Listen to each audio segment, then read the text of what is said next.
नमस्कार, जय हिंद, जय भारत। मैं Santosh Kumar, BR India Today news से। और इस वक्त में अभी ये दत्ता पंचायत औरंगाबाद जिला में आता है और यहाँ आज हमारे साथ बैठे हैं श्रीमती खुशबू कुमारी जी, जो यहाँ के मुखिया हैं और उनके प्रतिनिधि है। तो आइए इन्हीं से जानकारी लेते हैं श्रीमान से कि अभी इनकी पंचायत की घड़ी कहाँ तक चली है और कहाँ तक अटकी है। तो सर, सबसे पहले आपका स्वागत है सर, BR इंडिया टुडे में। बहुत बहुत धन्यवाद आपको।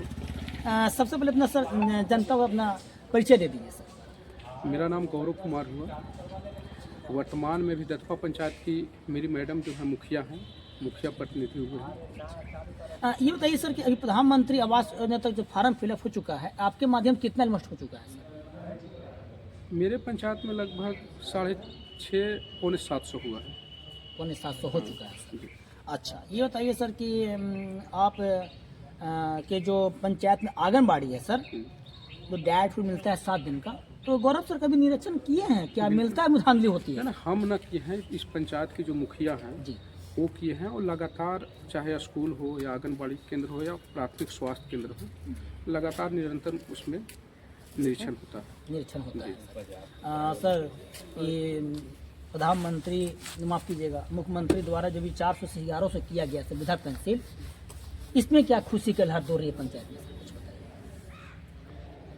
देखिए, ये मुख्यमंत्री का एक अपना निजी कार्य है। अच्छा, क्योंकि वो ऐसे समय में किए कि इलेक्शन नज़दीक था, उनके पास अधिकार था, उनके पास संचय निधि, हर निधि से उनके पास पैसा था, तो उसका उपयोग किए। अगर मेरे पास भी पंचायत में अगर उस तरह की अगर व्यवस्था हो तो अगर चुनाव आए तो हम भी कर सकते हैं। हम भी कर सकते हैं। मगर वृद्ध लोगों के लिए एक अच्छी खबर है कि कम से कम दवा का उनको 1000 रुपया, 1100 रुपया मिल जा रहा है। देखा जाए तो 1100 के माध्यम से अगर मंथली जोड़ा जाए तो मतलब जोड़ लीजिए कि सालाना 11,000 रुपये समथिंग एक गरीब को मिल जा रहा है, तो बहुत बड़ा मतलब योगदान, एक सहायता समझिए। इसमें सिर्फ मुख्यमंत्री का ही योगदान नहीं जी, आप अगर इसमें मंथन कीजिएगा तो आपको धन्यवाद प्रशांत किशोर को भी देना होगा। प्रशांत किशोर को इसलिए धन्यवाद देना होगा कि सबसे पहले प्रशांत किशोर ही ने, जिसको प्रेशर पॉलिटिक्स कहा जाता है, प्रेशर वही डाले कि जब मेरी सरकार आएगी तो हम पेंशन इतना बढ़ाएंगे। इसके चलते चाहे विपक्ष के नेता हो या पक्ष के हो, उनको बढ़ाना मजबूरी हो गया प्रेशर पॉलिटिक्स के वजह से। कह सकते हैं कि प्रशांत किशोर के द्वारा जो इफेक्ट पड़ा, उन्हीं का असर दिख रहा है। उनका असर की वजह से सरकार को थोड़ा बैकफुट पाना पड़ा और 400 से 1100 रुपया पेंशन बढ़ाना पड़ा। इसलिए मुख्यमंत्री के साथ साथ जो विपक्ष में है या जो प्रशांत जी जो मुख्य रूप से मुद्दा को उठाया, तो उनको भी धन्यवाद देना चाहिए। ये तय सर कि विधवा पेंशन क्या लेकर देना चाहिए? दादा उसमें भी तो सेम राशि बढ़ाया गया। उसमें सिर्फ हम यही कहना चाहेंगे, चाहे हमारे प्रखंड विकास पदाधिकारी हैं या कोई भी है, तो थोड़ा बहुत बिचौलिया के माध्यम से जो पेंशन जो बनता है, उसमें हम थोड़ा चाहेंगे कि थोड़ा पारदर्शी हो। चूँकि आप वृद्ध व्यक्ति से थोड़ा बिचौलिया जो कुछ लेकर पैसा जो बनाते हैं, तो थोड़ा सा पारदर्शी हो।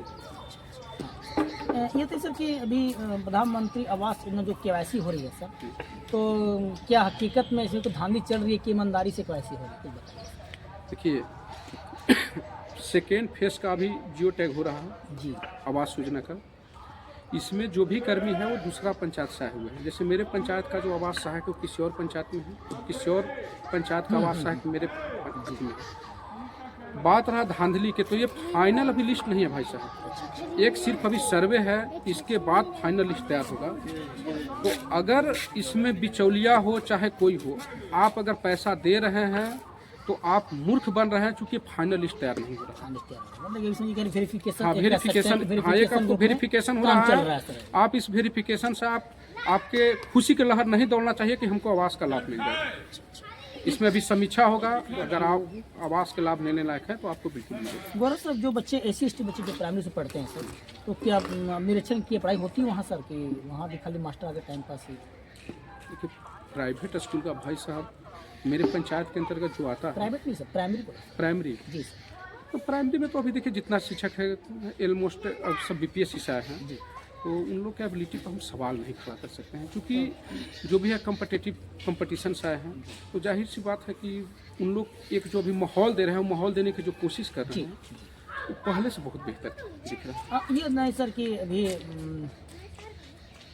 आपका जो पंचायत में सर जो अभी आ रहा है सर, आपका क्या बोलते हैं सर आपको, ये जो टोला सेवक सर, तो टोला सेवक के लिए कुछ बोलना चाहेंगे सर? कुछ क्या आप कभी नियुक्त किए हैं सर, किसी नियुक्त किए हैं आप टोला सेवक? नहीं, मेरे रीजन में टोला सेवक का कोई उस तरह का वैकेंसी नहीं रहा नहीं मेरे। गौरव सर, आपके नज़र से क्या कमी लगता है जो पंचायत में होना चाहिए?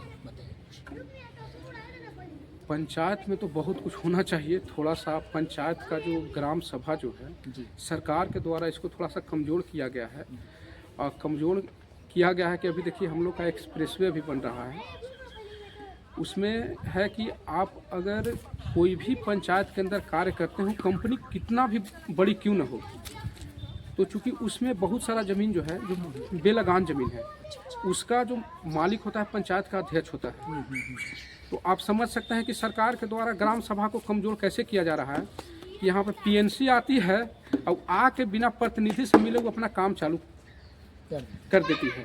जो कि अगर किसी आम आदमी के 3 डिसमिल ज़मीन भी अगर सीओ साहब या डीएम साहब अलॉट करते हैं तो एनओसी पंचायत के प्रतिनिधि अध्यक्ष जो है मुखिया देते हैं। तो थोड़ा सा पंचायत को, थोड़ा सा ग्राम पंचायत को थोड़ा सा कमज़ोर किया जा रहा है सरकार के। इसमें ही कहना चाहेंगे कि इस पे थोड़ा सा जिम्मेवारी जैसे दिया जाता था आम सभा करके, वो थोड़ा सा मजबूत और सशक्त थोड़ा सा करने की जरूरत है। काम करने से इंक्वायरी किया जाए, है ना भाई, उनसे पूछताछ किया जाए, क्या हकीकत में लिया जाए, कितना नहीं लिया जाए, उसकी राय लिया जाए, उसका मत लिया जाए, वो नहीं हो रहा है। इससे वही तो बताएं कि बगल में भी पीएनसी जो बना रही है वो हम लोग से मिलना भी जरूरी नहीं समझे। बताइए, एनओसी जितना भी मालीगढ़ मंजरुआ है ज़मीन है, एनओसी हमको देना है, मगर वो कंपनी हम लोग से मिलना भी नहीं चाहिए। तो इससे पता चलता है ना कि जो सिस्टम में जो लोग हैं, जिनका सरकार है, वो सरकार कह दिया कि आप जाइए ना, आप जाके काम कीजिए, आप जाके काम कीजिए। मुखिया जी का दायरा जो था वो हम नहीं रहने दिए हैं, समझ आप जाके कीजिए काम। सर 2026 आ गया सर, तो इस चैनल के माध्यम से सर जनता को क्या देने शुभकामना? जनता को हम यही शुभकामना देना चाहते हैं कि एक कोशिश हम किए हैं, पंचायत को आदर्श पंचायत बनाने का एक कोशिश शुरू किए हैं। आगे भी मौका मिलेगा तो एक हम अपना पंचायत को आदर्श पंचायत बनाना चाहेंगे। दूसरे में कि जनता के लिए कम बेशी हम हमेशा अवेलेबल रहने की कोशिश करते हैं।